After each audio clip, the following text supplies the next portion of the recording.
4월 2일 수요일 하나님 말씀입니다. 오늘은 출애굽기 12장 같이 읽어보도록 하겠습니다.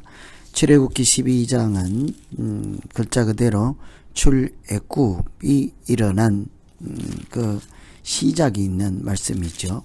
애굽에서 나오는 그 날과 어떻게 나왔는지, 어디서 출발했는지 이런 것이 실제로 나타나는 말씀이죠. 그런데 출애굽을 하기 위해서 먼저 출애굽 준비라고 할까요?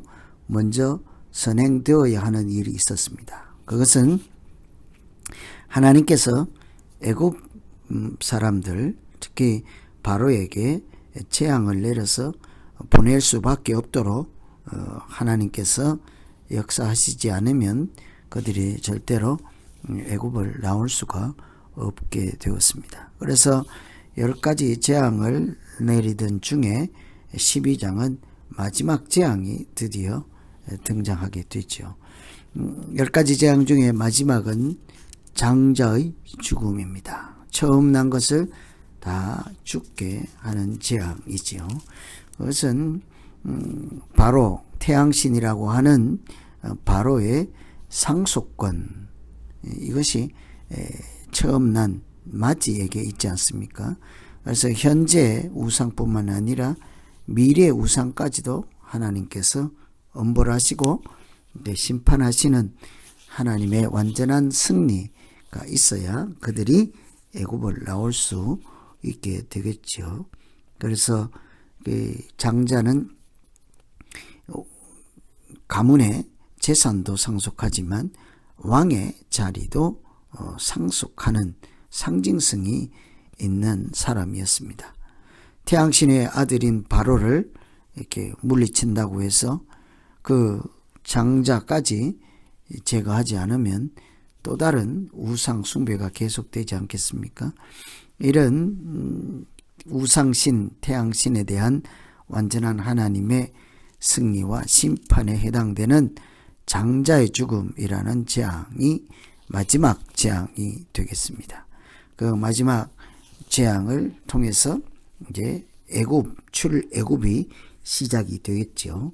먼저는 2절에 보시면 이 달로 너희에게 달의 시작, 해의 첫 달이 되게 하라. 출애굽하는 것이 그들에게는 새로운 시작이라는 것을 말씀해 주십니다. 새 출발하기 위해서 그들이 해야 하는 것은 어린 양을 잡아서 그 피를 이렇게 문설주와 임방에 발라두는 것이죠. 어린 양을 이렇게 희생되는 그 어린 양의 피를 자기 집 문에 사방 둘러 발라서 그것이 하나님께서 생명을 구원하시는 사인이 되게 했지요.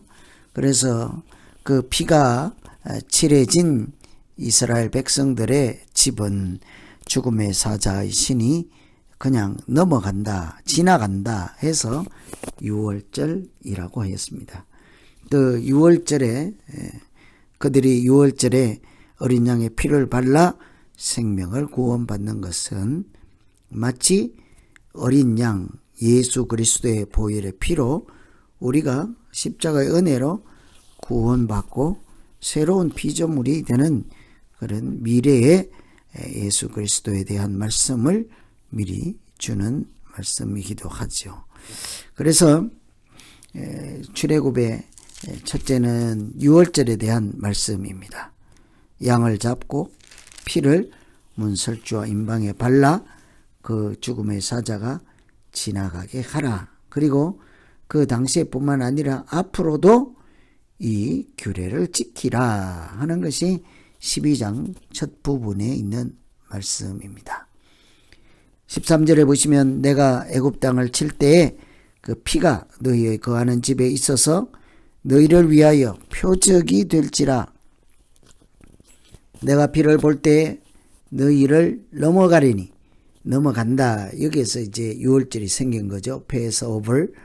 넘어가리니 재앙이 너희에게 내려 멸하지 아니하리라. 애굽은 심판을 하시고 어린 양의 피가 있는 이스라엘 백성들에게는 죽음의 신이 넘어가서 이것이 심판의 날인과 동시에 구원의 날이 되겠죠.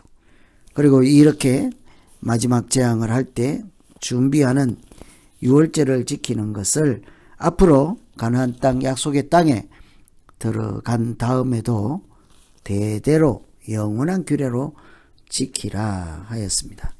그래서 그 출애굽할 때 이 사람들이 이스라엘 백성들이 모두 유월절을 지키고 무교절을 지켜서 하나님께서 애굽 사람을 두루 치러 다닐 때에 임방과 좌우 설주의 피를 보시고 그들에게는 이렇게 죽음의 사자가 아니라 구원의 역사가 있었던 것을 이렇게 출애굽의 가장 첫 번째 말씀으로 다루고 있습니다. 출애굽은 이와 같은 유월절 없는 출애굽은 없습니다. 하나님께서 은혜를 베푸시지 아니하시면 그들에게도 생명을 구원할 길이 없다는 말씀이죠. 그래서 나중에 이 후손들에게도 유월절에 하나님이 구원하셨던 것을 대대로 전하게 하라 그죠. 27절 너희는 이르기를 이는 여호와 유월절 제사라. 여호와께서 애굽 사람을 치실 때 애굽에 있는 이스라엘 자손의 집을 넘으사 우리의 집을 구원하셨느니라 하며 백성이 머리 숙여 경배하였다. 앞으로도 대대로 자손들에게 유월절을 가르치라 하는 것이죠. 그래서 이와 같이 모든 것을 다 행할 때 밤중에 여호와께서 바로의 장자로부터 옥에 갇힌 사람 장자까지 처음 난 모든 것을 다 쳤다고 합니다. 장자의 죽음 재앙이 임하게 된 거죠. 장자의 죽음을 본 바로와 그 백성들 드디어 하나님 앞에 두 손 다 들 수밖에 없겠죠. 30절에 보시면 그 밤에 바로와 그 모든 신하 모든 애굽 사람이 일어나고 애굽에 큰 호곡이 있었으니 이는 그 나라에 사망치 아니한 집은 하나도 없었음이더라. 한 집에 누구든지 어떤 집이라도 첫 번째 태생이 있기 마련이죠. 짐승이 있고 다 첫 번째 태어난 것에 대한 하나님의 심판을 통해서 이스라엘 각 가정에 이렇게 통곡이 없는 집이 없었다 하죠. 그 밤에 바로가 모세와 아론을 이렇게 불러서 이스라엘 자손은 이제 떠나라. 너희 말대로 가서 여호와를 섬기라. 그런데 한 가지 더 이야기를 하죠. 32절에 너희의 말대로 너희 양도 소도 몰아가고 나를 위하여 축복하라.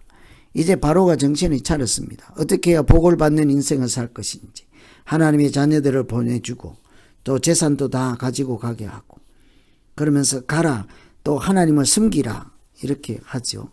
그러면서 한 가지 더 붙였습니다. 나를 위하여 축복하라. 하나님 있는 그들을 통해서 이스라엘 자손들을 통해서 바로도 복을 받을 수 있다는 사실을 알게 된 것입니다. 이것이 구원의 은혜이죠.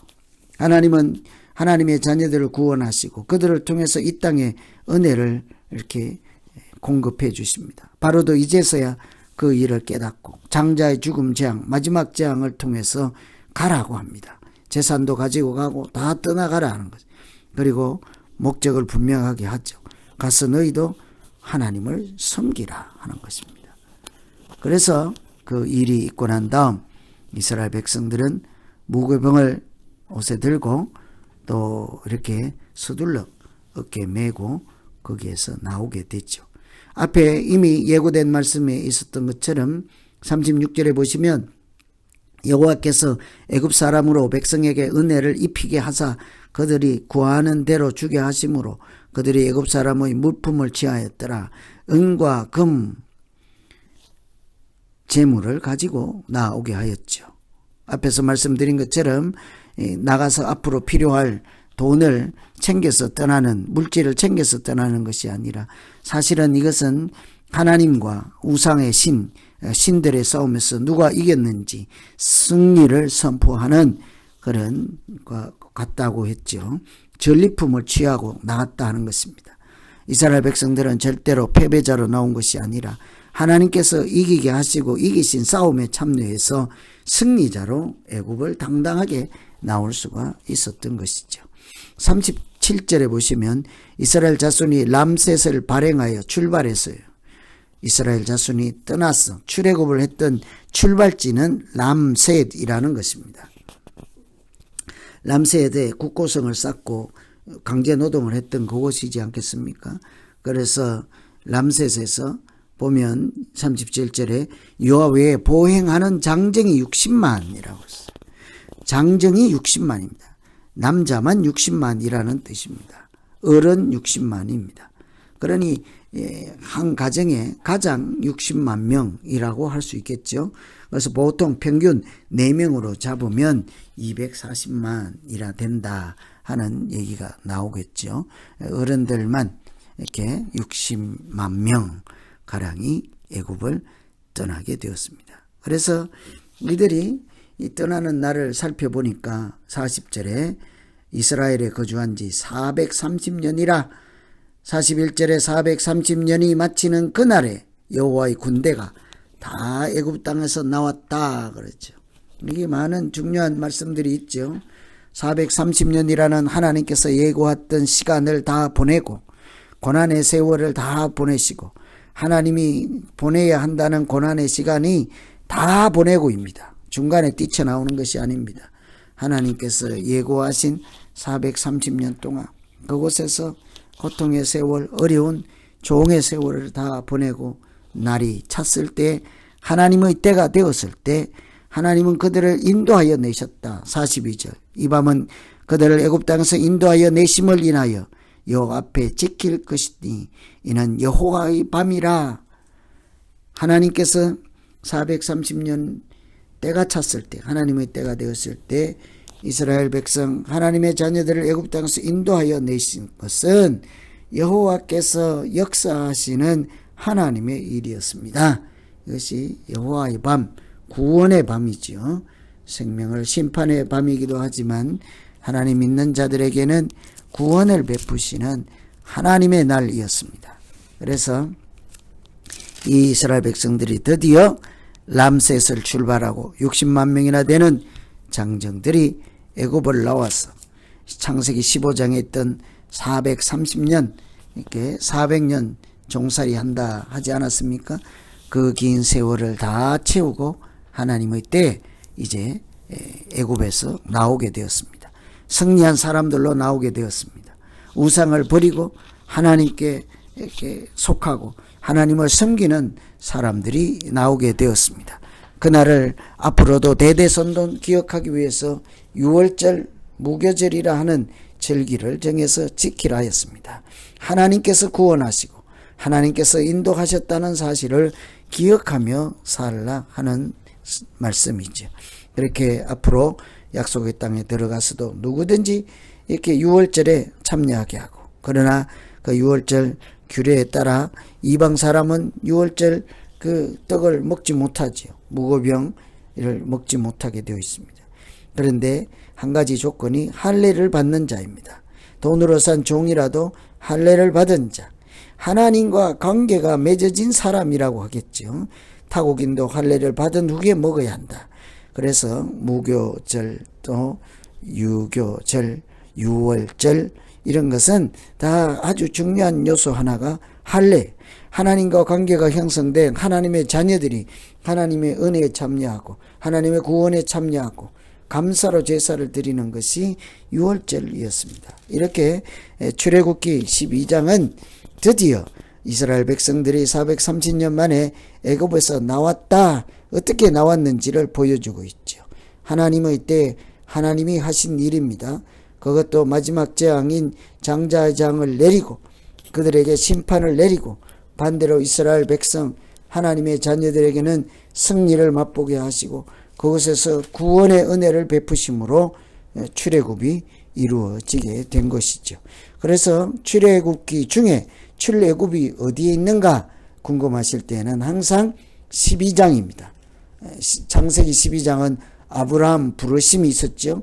아브라함이 첫 출발하는 족장의 역사가 시작되는 그런 시점이죠. 출애굽기 12장은 출애굽하여서 새로운 시대가 시작되는 그런 때입니다. 그런 말씀이죠. 그래서 오늘 출애굽기 12장은 출애굽을 하기 위해서 꼭 필요했던 하나님의 은혜, 어린 양의 피를 발라서 생명을 구원받는 하나님의 은혜가 역사하는 그 유월절 절기에 이어서 60만 명이나 되는 장정들이 하나님의 군대가 되어서 하나님께서 이미 이기신 영적인 싸움, 우상들을 심판하시는 싸움에서 이긴 자로서 전리품을 가지고 당당하게 나오는 이런 것을 보면서 우리의 믿음 생활이 무엇인지를 깊이 이렇게 살피면서 기도하시고 출애굽기 12장 읽으시면 되겠습니다. 이제 같이 한번 기도하겠습니다. 하나님 아버지, 하나님께서 유월절 규례를 만드시고 어린 양을 잡아 그 피를 문 사방에 다 바르게 하셔서 그 어린 양의 피가 있는 가정은 하나님의 죽음의 사자, 심판의 사자가 넘어가고, 그렇지 아니한 애굽의 사람들, 우상을 섬기는 자, 하나님의 자녀 백성이 되기를 거부하고 백성들을 괴롭히고 하나님을 대적했던 사람들은 심판을 받는 여호와의 날을 하나님께서 이렇게 세우시고 역사하심으로 드디어 출애굽하게 되는 영광을 그들이 누리게 하였습니다. 하나님, 이 출애굽 자체가 하나님께서 하시고 생명을 구원하시는 날이었음을 대대로 기억하며 살아가는 우리들 믿음 되게 하여 주시고, 언제든지 여호와 앞에 산제사로 하나님을 섬기는 일에 조금 더 소홀하지 않고 바로 왕이 마지막 가서 여호와를 섬기라, 나를 축복하라 이렇게 말씀하셨던 것을, 그처럼 우리가 하나님을 섬기고 예수 이름으로 다른 세상 사람들을 축복하며 이 땅에 하나님 나라를 세우는 거룩한 하나님 일에 참여하고 또 쓰임받는 믿음 생활 되게 하여 주시옵소서. 예수님 이름으로